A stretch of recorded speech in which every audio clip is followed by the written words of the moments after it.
This video was recorded with the AverMedia Live Gamer Portable. Skip it up and that up!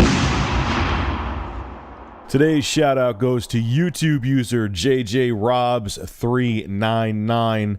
He was one of the many people that almost simultaneously sent me the news on Don Mattrick. I'll have a link to his channel below in the description. So Don Mattrick, our good old buddy, is leaving Microsoft's EAD division, which includes Xbox, for the top spot at Zynga. Zynga has confirmed in a press release that former Microsoft Entertainment and Devices boss Don Mattrick has been named Chief Executive Officer of the PC software company, if you want to call them that.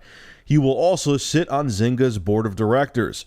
Both positions take effect next Monday, July 8th, 2013. This is what our number one sailor, Don, had to say about him going over to Zynga. I joined Zynga because I believe that Mark Pingus's, that's the founder of Zynga's, pioneering vision and mission to connect the world through games is just getting started. Zynga is a great business that has yet to realize its potential. I'm proud to partner with Mark to deliver high-quality, fun, social games wherever people want to play. Gee, I wonder if this had anything to do with the PR disaster that was caused by him being the frontman for the Xbox One. Now, was it just him that caused all the ruckus with the Xbox One? No, but he was the face behind it. He was the man that everyone was pointing fingers at. So I'm sure that, I mean, obviously this whole thing with Zynga, I'm sure was in the talks for a while. But I'm sure as shit the whole debacle with the Xbox One accelerated his decision to go over to Zynga. You know, he probably called him up like, yo, I need to get out of here. Steve Ballmer's armpits are sweating. I'm about to get killed over here. Can I get there now? You know what's funny, too, is that all these guys who are in the upper brass, man, they're in the boys club. You know, if you or I did a PR disaster like that, or we screwed up at our jobs, we get fired. It's that simple. You know what I'm saying? We don't get it. Or if we get laid off, you get at most maybe like a 6-month, severance package.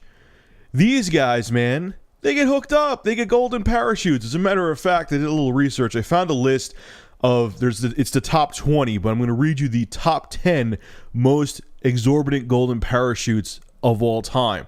Now, what a golden parachute is the CEO or executives, when they sign a contract, if the company goes under, if the company merges with another company, they get these insane amounts of cash.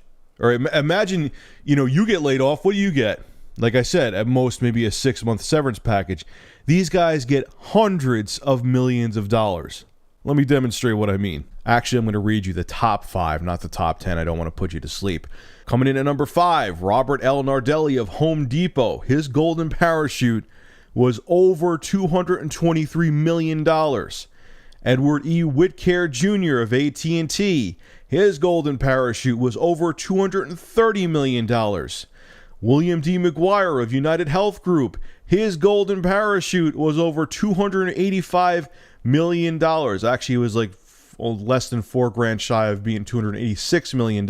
Lee R. Raymond of the ExxonMobil Group. His golden parachute was over $320 million. And coming in at number 1, John F. Welch Jr. for General Electric. His golden parachute, you ready for this, was over $417 million. So if the company merges, if it fails, this is the money that they get. Unreal. You get my point, though? You see what I'm saying about Don? He helped make the Xbox One look terrible. It wasn't just him, but he was a big contributor with all the stupid-ass shit he was saying to give the Xbox One a horrible name. I mean, obviously the policies that Microsoft had were terrible, but he didn't help. When he said, oh, if you don't have internet, get an Xbox 360. Like, what? He didn't say it in the condescending tone. A lot of articles made it like he said. Like, I saw the video, and he was just, it was just kind of like a knee-jerk reaction thing he said, and just, it just looked terrible.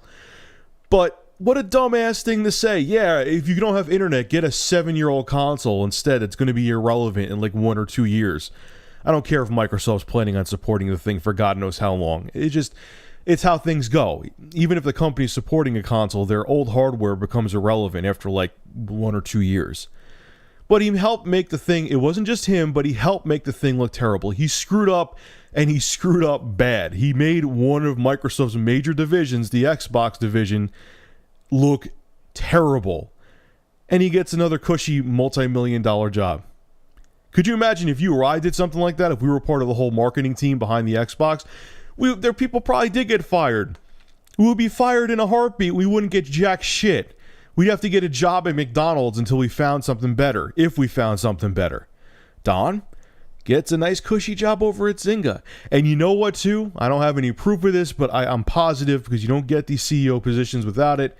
If Zynga goes under, which it's a matter of when, not if, he probably has a golden parachute himself there. The job itself is a golden parachute, but he probably on top of that has a golden parachute of millions of dollars.